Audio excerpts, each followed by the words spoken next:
নমস্কার বন্ধুরা, তৃষ্ণা রান্নাঘরে আপনাদের সকলকে স্বাগত। আজকে আমি আপনাদের করে দেখাবো আপেলের চাটনি। আমার রান্নাঘরে চাটনি রেসিপিটা নেই, তো আজকে আপনাদের দেখিয়ে দিচ্ছি আপেলের চাটনি কিভাবে হয়। এই যে নিয়ে নিয়েছি আপেল, এখানে আমি 3টে আপেলের চাটনি বানাবো। প্রথমে আপেলগুলো ধুয়ে নিলাম, খুব ভালোভাবে ধুয়ে নিলাম ঠান্ডা জলে। এবারে কেটে ফেলবো।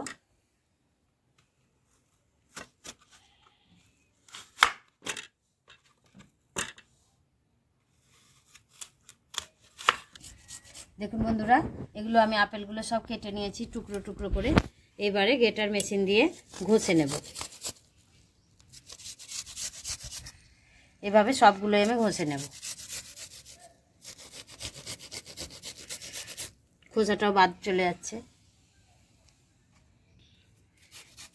দেখুন বন্ধুরা, আপেলটা আমার গ্রেটার মেশিনে কোড়া হয়ে গেল। তো এবার চটজলদি রান্নাটা করে ফেলি। তো বন্ধুরা, আপেলটা তো আমি কুড়ে নিয়েছি গ্রেটার মেশিনে। এবারে আমি এই চাটনিটা বানিয়ে দেখাবো তেল ছাড়া। তো প্রথমে কড়াই বসিয়ে দিয়েছি। এবারে আপেলটা পুরোটা কড়াইয়ের মধ্যে দিয়ে দেব। এখানে আমি 3টে আপেল নিয়েছি। 3টে আপেল নিয়েছি যেহেতু এখানে আমি 300 গ্রাম চিনি নিয়ে নিয়েছি। তো চিনি 300 গ্রাম এর মধ্যে দিয়ে দিচ্ছি। আর দিয়ে দিচ্ছি একটা তেজপাতা। এবারে নেড়ে নেড়ে কিছুক্ষণ হতে দেব। চিনিতে আমি দিয়েই দিয়েছি। লবণ না দিলে কিন্তু কোনো রান্নারই স্বাদ আসে না, তাই এখানে পরিমাণ মতো লবণ দিচ্ছি। আপনারা ঠিক যেমন আপেল নেবেন তেমনি আন্দাজ করে লবণটা দিয়ে দেবেন। আমি এই চামচের হাফ চামচ লবণটা দিলাম। দেখুন ফুটতে লেগেছে, আর একটুখানি হবে। এটা কিন্তু খুব কম সময়ের মধ্যে হয়, আর বিনা তেলে বিনা মশলায়।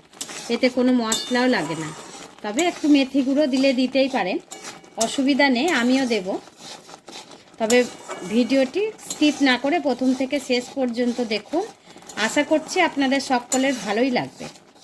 এই দেখুন বন্ধুরা, একদম তৈরি হয়ে গেল আপেলের খুব সুন্দর একটা চাটনি। এটা কিন্তু ভাতের সাথেও খেতে যেমনি সুন্দর, রুটির সাথেও খেতে ঠিক তেমনি, পাউরুটির সঙ্গেও কিন্তু খুব ভালো যাবে। তাহলে আমি বানিয়ে ফেললাম আপেলের চাটনি। ওপর থেকে দিয়ে দিচ্ছি ছোট চামচের হাফ চামচ মেথি গুঁড়ো, আর ছোট্ট একটা কাঁচা লঙ্কা কুচানো। তাহলে আমার চাটনিটা তো রেডি। তাহলে সব শেষে নামানোর ঠিক 1 মুহূর্ত আগে দিয়ে দেব পাতিলেবুর রস। এই যে পাতিলেবুর রসটা দিয়ে দিলাম, একটু টক টক ভাবটাও আসবে, আর খেতেও স্বাদটা অনেক বাড়িয়ে দেবে।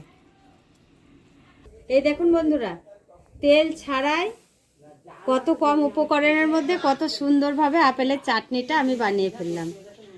আপনারাও ঠিক এইভাবে বানিয়ে ফেলবেন, আর তৃষ্ণা রান্নাঘরে সকলে বন্ধু হয়ে যাবেন। আর এরকম নিত্য নতুন ভিডিও পাওয়ার জন্য তৃষ্ণা রান্নাঘর চ্যানেলটিকে অবশ্যই সাবস্ক্রাইব করবেন। আমি তাহলে ভিডিওটি এখানেই শেষ করলাম। নমস্কার।